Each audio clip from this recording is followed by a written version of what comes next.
My name is Jack Hanney, and welcome to this week's edition of The Insider. As I brought to you the week before last, the inventory of homes for sale. Homes for sale have recovered from the pandemic 2022 lows, and there are now 1.55 million homes for sale in the U.S. But what has reached a record is the value of the homes for sale in the U.S. in mid-2025 hit an all-time record of $700 billion.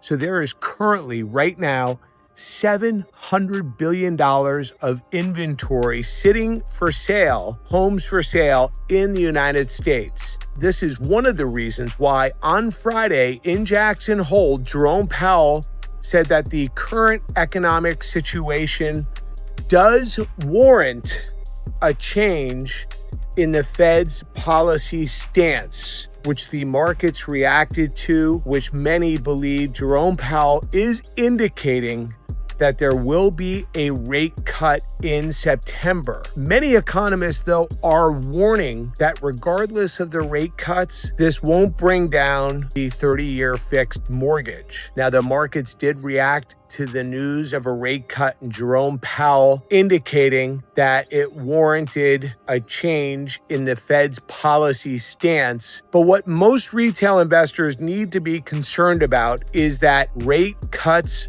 should scare you. The three biggest crashes in the stock market happened after the first rate cut. And this was back in 1929, 2000, and 2008. Now, silver approached $40 an ounce and crossed $39 an ounce on Friday. Gold was approaching $3,500 an ounce.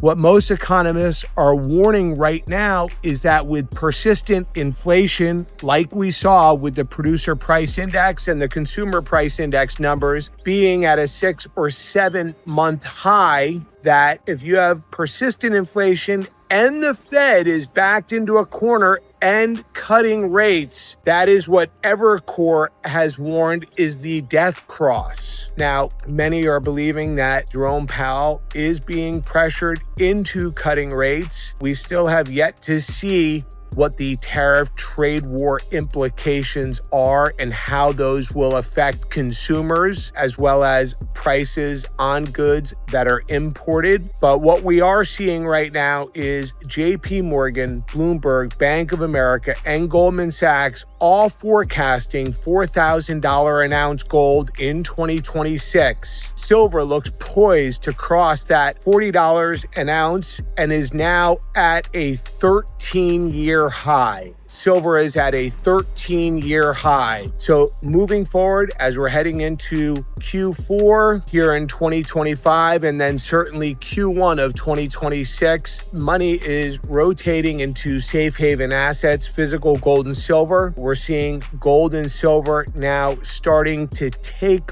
off as the Fed is now about to enter into an accommodative rate cutting cycle. Please visit us at www.patriotgoldgroup.com or call 1-888-488-5190. Again, that's www.patriotgoldgroup.com or call 1-888-488-5190.